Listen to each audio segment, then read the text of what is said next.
Alors dans l'église d'Orient, aujourd'hui c'est le dimanche qui précède le début du carême.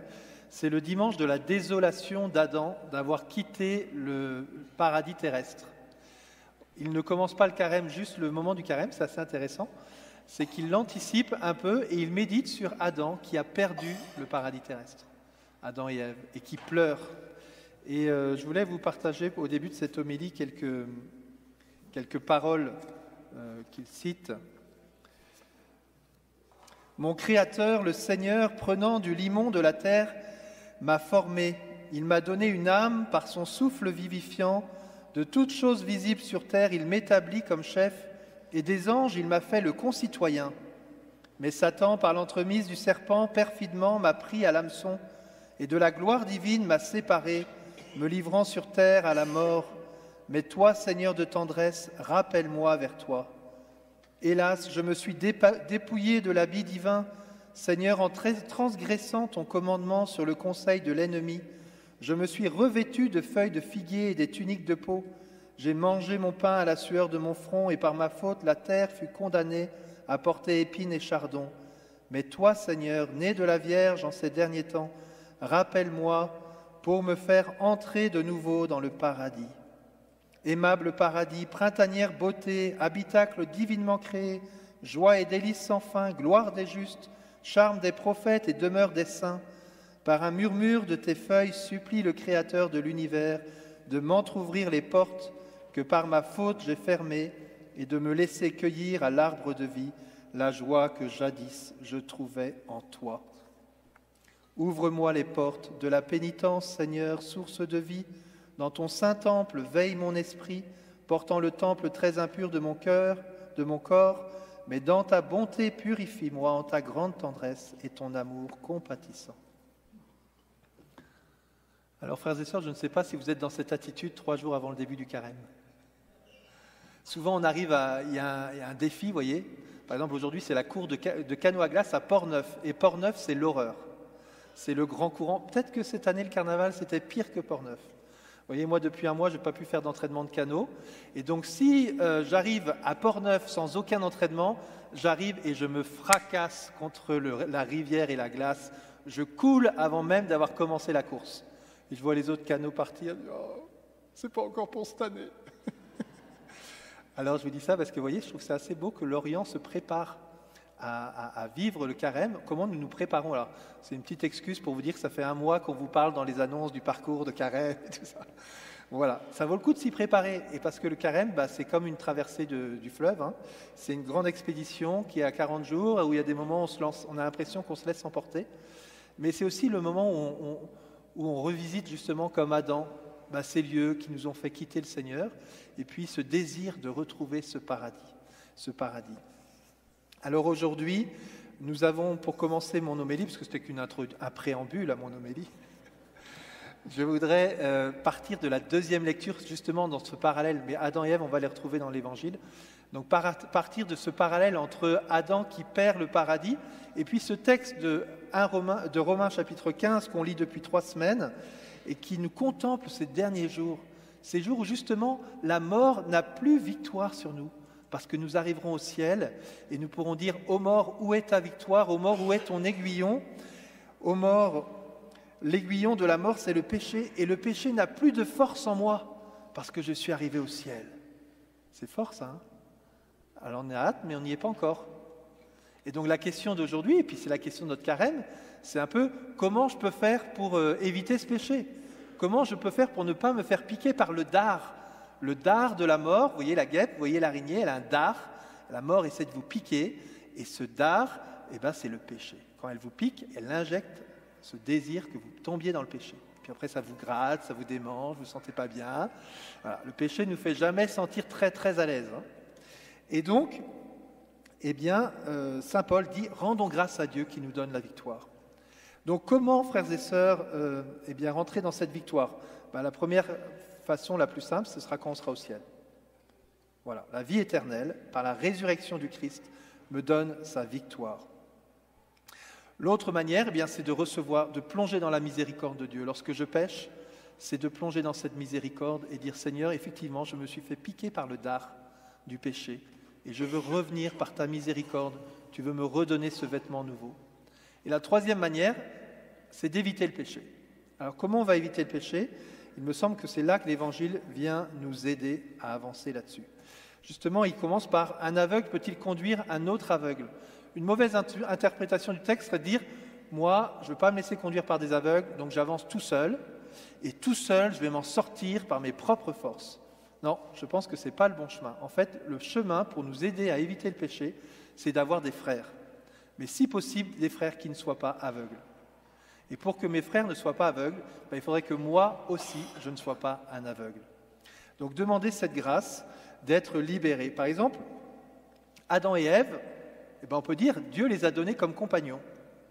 Ils ont marché ensemble. Et finalement, ils ont été deux aveugles qui sont tombés dans un trou. Ils se sont laissés avoir. Cette semaine, pour ceux qui sont venus à la messe, sinon vous pouvez retrouver ça dans les lectures de semaine, c'était vendredi, nous avons eu le texte de Siracide au chapitre 6. Et le texte de Siracide au chapitre 6, c'est un beau texte sur l'amitié. Chercher des amis. Un ami, tu en as un parmi 1000, et c'est lui qui t'aidera à t'accompagner dans ce chemin. Et donc de trouver ces amis qui nous aident à grandir, à marcher. C'est beau parce que ce texte donne l'image au début de deux aveugles, mais il donne aussi l'exemple du maître et du disciple. Le disciple n'est pas au-dessus du maître, mais une fois bien formé, chacun sera comme son maître. D'une certaine manière, trouver un maître qui nous aide à avancer. Il peut y avoir des maîtres, des pères spirituels, des personnes qui nous guident. Il faut qu'ils soient acceptés de se mettre dans une dimension de formation. Et puis il y a aussi ces maîtres qui nous ont précédés dans la vie spirituelle, qui veulent aussi nous guider, qui sont des témoins où on pourrait dire il y a déjà le tampon. Sainte Thérèse de Lisieux, bon maître spirituel. Saint Bernard, bon maître de la mission. Voilà, il y a plein de saints comme ça qu'on peut aller chercher. Ça peut être un bon exercice de carême, d'aller puiser dans un saint peut-être qui va nous guider tout au long de ce carême. Alors, c'est là qu'on arrive à la particularité, sur ces deux aveugles, sur la particularité d'enlever la paille dans l'œil de ton frère. Qu'as-tu à regarder la paille dans l'œil de ton frère, alors que la poutre qui est dans ton œil à toi, tu ne la remarques pas? Alors soit on peut entendre du rapport disciple-maître, le disciple arrive et commence à vouloir enlever la paille dans l'œil de son maître, soit on le voit comme un aveugle qui essaie de guider un autre aveugle. Sur ces deux exemples que le Seigneur nous a donnés, comment finalement je rentre dans cet éclaircissement sur ce chemin de sainteté. Eh bien le premier chemin finalement que nous donne Jésus, c'est de remarquer ta poutre. Prends le temps de regarder et de contempler ta poutre. Et c'est ça l'objectif du carême. Finalement, c'est de se dire sur quel point j'ai une poutre qu'il faut que je travaille. Des fois, elle est facile. Des fois, c'est plus subtil. Des fois, il y en a qui t'aident à voir dans ton quotidien ta poutre. Donc, comment je travaille sur moi-même, sur la poutre? Vous voyez, dans ce texte, premier texte sur la parole, il est dit qu'il ne faut pas attendre, il faut attendre que quelqu'un parle pour pouvoir le juger.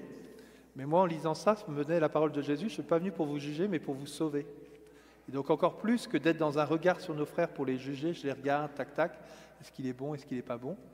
Finalement, comment je demande cette grâce de changer ce cœur, et on va y arriver sur le cœur.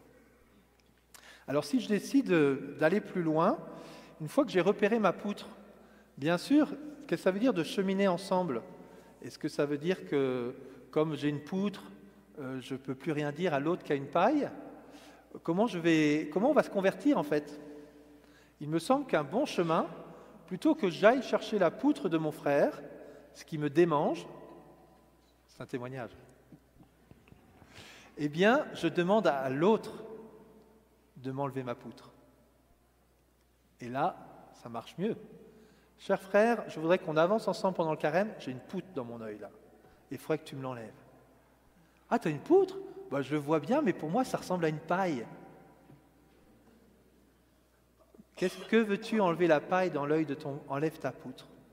Souvent pour nous, frères et sœurs, en tout cas chez les saints, je pense, vous regardez la vie des saints, ils se reconnaissent pécheurs. Ils ont une vraie conscience d'être des pécheurs. Pourtant, nous on les voit, on dit « Oh, c'est pas très grave. » Je ne sais pas si vous êtes déjà confessé un prêtre qui vous dit « Non, mais ça c'est... » Mais si!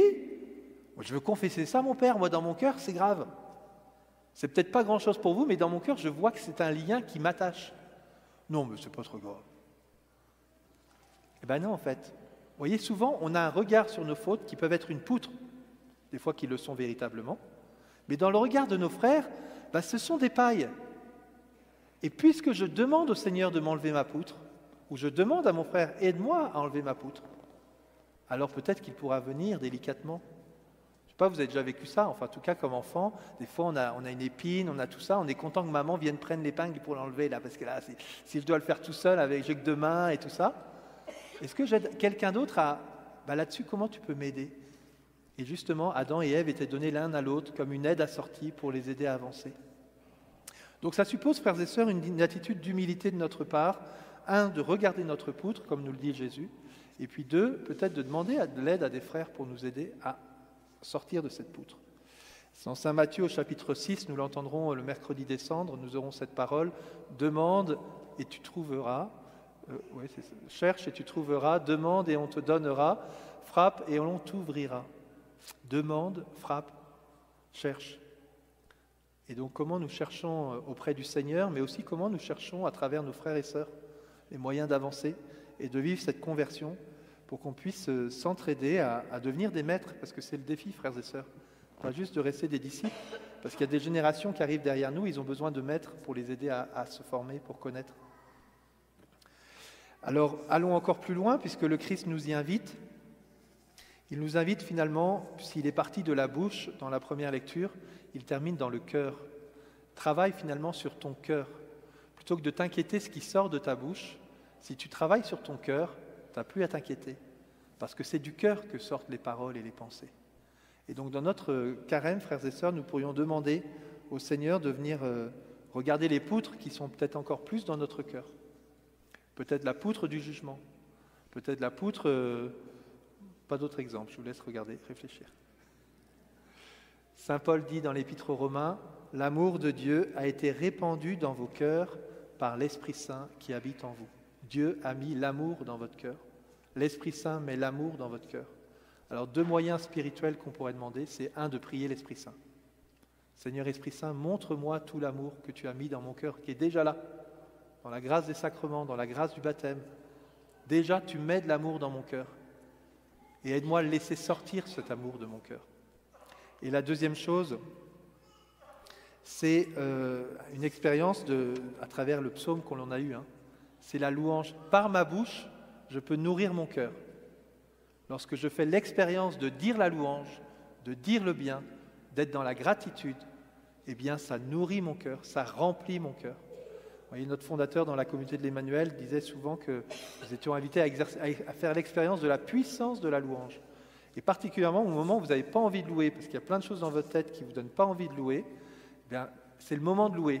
Et ça va réorienter votre regard sur le point qui vous embête et d'essayer peut-être de passer, pas forcément outre, parce qu'il faudra des fois le traverser, mais d'entrer dans cette puissance de la louange qui va nourrir petit à petit mon cœur et m'aider à voir tout l'amour que j'ai dans mon cœur et essayer l'aider à jaillir de mon cœur cela.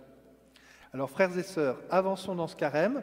Le parcours de carême a commencé un peu ce matin avec certains d'entre vous. Si certains voudront le rejoindre, qu'ils n'hésitent pas à nous le dire. Je sais que c'est la semaine de relâche, alors certains préféreront commencer dimanche prochain.